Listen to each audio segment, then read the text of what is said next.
Breaking news చూస్తున్నారు. Assembly ఎన్నికల్లో ఓటమి తర్వాత వైసీపీ ఫస్ట్ వికెట్ డౌన్ అవబోతోందా అంటే అవుననే మాట వినిపిస్తోంది. వైసీపీకి రాజీనామా చేశారు మాజీ మంత్రి సిద్ధా రాఘవరావు. అవును, 2020లో వైసీపీలో చేరారు సిద్ధా రాఘవరావు. 2014లో తెలుగుదేశం అభ్యర్థిగా దర్శిలో గెలుపొందారు. ఆయన చంద్రబాబు ప్రభుత్వంలో మంత్రిగా కూడా బాధ్యతలు నిర్వర్తించారు. ఇటీవలి ఎన్నికల్లో తన కొడుక్కి వైసీపీ నుంచి దర్శి టికెట్ ఆశించారు. కానీ ఇన్ఫాక్ట్ రాఘవరావు ఆశించడం జరిగింది. కానీ దర్శి నుంచి బూచేపల్లికి టికెట్ ఇచ్చింది వైసీపీ. ఈ నేపథ్యంలోనే ఆయన పార్టీ మీద అలిగినట్టుగా తెలుస్తోంది. ఆ తర్వాత రాజీనామా సమర్పించారు. ఒక్కసారి ఆ రాజీనామా లేఖను మీరు చూస్తున్నారు ఆర్టీవీ స్క్రీన్ మీద. గౌరవనీయులైన వైఎస్ఆర్ కాంగ్రెస్ పార్టీ రాష్ట్ర అధ్యక్షులు శ్రీ వైఎస్ జగన్మోహన్ రెడ్డి గారికి అంటూ కూడా మీరు చూడొచ్చు. నేను సిద్ధా రాఘవరావు నా వ్యక్తిగత కారణాల రీత్యా వైఎస్ఆర్ కాంగ్రెస్ పార్టీకి రాజీనామా చేస్తున్నానంటూ కూడా సిద్ధా రాఘవరావు మాజీ మంత్రివర్యులు అంటూ కూడా ఆయన హస్తాక్షరాలతో ఆయన సంతకం చేసిన ఆ రాజీనామా లేఖను మీరు చూస్తున్నారు. ఈ నేపథ్యంలో సిద్ధా రాఘవరావు ఇప్పుడు నెక్స్ట్ అడుగులు ఎటువైపు, ఆయన తదుపరి అడుగులు ఎటువైపు ఉండబోతున్నాయనే అంశానికి సంబంధించి ఉత్కంఠ కొనసాగుతోంది. బ్రేకింగ్ న్యూస్ చూస్తున్నారు. అసెంబ్లీ ఎన్నికల ఓటమి తర్వాత వైసీపీ ఫస్ట్ వికెట్ డౌన్ అవబోతోందా అంటే అవుననే మాట వినిపిస్తోంది. వైసీపీకి రాజీనామా చేశారు మాజీ మంత్రి సిద్ధా రాఘవరావు. 2020లో వైసీపీలో చేరారు సిద్ధా. ఈ నేపథ్యంలో 2014లో కనుక చూసుకుంటే తెలుగుదేశం అభ్యర్థిగా దర్శిలో గెలుపొందడం జరిగింది. చంద్రబాబు ప్రభుత్వంలో మంత్రిగా కూడా బాధ్యతలు చేపట్టారు ఆయన. ఇటీవల జరిగిన ఎన్నికల్లో తన కొడుక్కి వైసీపీ నుంచి టికెట్ ఆశించారు. అంటే దర్శి నుంచి టికెట్ ఆశించారు, కానీ ఆయనకి దక్కలేదు. దర్శి నుంచి బూచేపల్లికి టికెట్ ఇచ్చింది వైసీపీ. ఇన్ఫాక్ట్ బూచేపల్లి కూడా గెలిచారు. దర్శి నుంచి బూచేపల్లి శివప్రసాద్ గెలిచిన సందర్భం. ఈ నేపథ్యంలో ఆయన పార్టీ మీద అలిగారు. పార్టీ మీద అసంతృప్తి వ్యక్తం చేసిన నేపథ్యంలో ఇప్పుడు పార్టీ నుంచి ఆయన బయటకు వచ్చేశారు, రాజీనామా చేశారు. ఆయన నెక్స్ట్ అడుగులు ఇటు తెలుగుదేశం పార్టీతో ఉండబోతున్నాయా, లేకపోతే కాంగ్రెస్ వైపు చూసే అవకాశం ఉందా?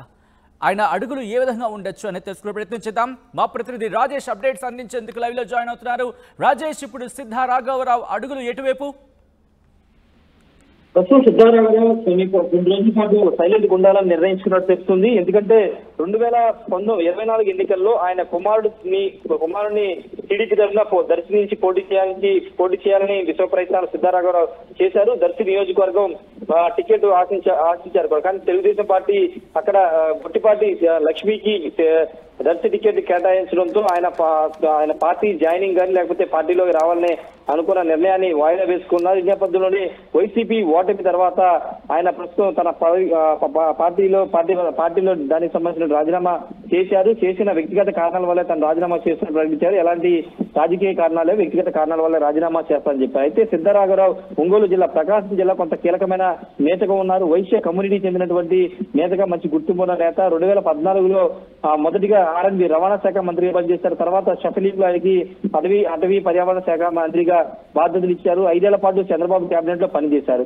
అయితే 2019 ఎన్నికల ఓటమి తర్వాత ఆయన పార్టీ మారారు, వైసీపీలోకి వచ్చారు. వైసీపీలో కంటిన్యూ అవుతూ వచ్చారు. కానీ వైసీపీలో కూడా ఆయనకి టికెట్ రాదని, చివరి దశలో టికెట్ రాదని తెలుసుకుని పార్టీ మారే ఆలోచన చేసినప్పటికీ తెలుగుదేశం కూడా ఆయనకి టికెట్ ఇవ్వలేదు. 2019లో టీడీపీ నుంచి ఒంగోలు ఎంపీగా పోటీ చేసి మాగుంట శ్రీనివాసరెడ్డి చేత ఓడిపోయారు. తర్వాత వైసీపీలో ఆయన కంటిన్యూ అవుతున్నప్పటికీ ఎక్కడ కూడా సీట్ లేకపోవడంతో టీడీపీ వైపు చూసిన టీడీపీలో కూడా సీట్ లేకపోవడంతో ఆయన కుమారుడికి రాజకీయ భవిష్యత్తు కోసం ఆయన టీడీపీలోకి వెళ్లాలనుకున్నారు. దర్శి టికెట్ అడగాలనుకున్నారు. కానీ అది కూడా జరగకపోవడంతో ప్రస్తుతం ఆయన సైలెంట్ గా ఉన్న వైసీపీకి రాజీనామా చేశారు. అయితే ఆయన భవిష్యత్తు కార్యాచరణ ఏంటనేది ఇప్పటివరకు తన వర్గీయులు కూడా ఎక్కడా చెప్పలేదు. ఎందుకంటే ఎన్నికలు అయిపోయి కొత్త ప్రభుత్వం కొద్ది రోజుల సమయం అయింది కాబట్టి కొన్ని రోజులు ఆగిన తర్వాత ఆయన చూపు ఏ పార్టీ వైపు ఉంటుందో చూడాల్సిన అవసరం ఉంది. ఒకవేళ జనసేన టీడీపీకి ఆల్రెడీ వెళ్ళాలని ప్రయత్నించారు, అవ్వలేదు కాబట్టి జనసేన ఆల్టర్నేటివ్ జనసేన కానీ భారతీయ జనతా పార్టీ వైపు ఏమన్నా చూస్తారనేది ఒక చర్చ నడుస్తుంది. జాతీయ పార్టీకి ఉన్నటువంటి భారతీయ జనతా పార్టీ ఆంధ్రప్రదేశ్ లో కూటమిలో భాగంగా అధికారం ఉంది కాబట్టి భారతీయ జనతా పార్టీ వైపు అడుగులు పడే అవకాశం కూడా కనబడుతుంది. అయితే ఒకవేళ జనసేన నుంచి కూడా జనసేనలోకి వెళ్ళాలనుకుంటే జనసేన నుంచి కూడా వెళ్లే అవకాశం ఉంది. ఎందుకంటే జనసేన ప్రకాశం జిల్లా కొంత వీక్ గా ఉంది కాబట్టి జనసేన ఆయన చేర్చుకునే అవకాశం కూడా కనబడుతుంది. ఏదేమైనప్పటికీ ప్రస్తుతం సిద్ధారాఘవరావు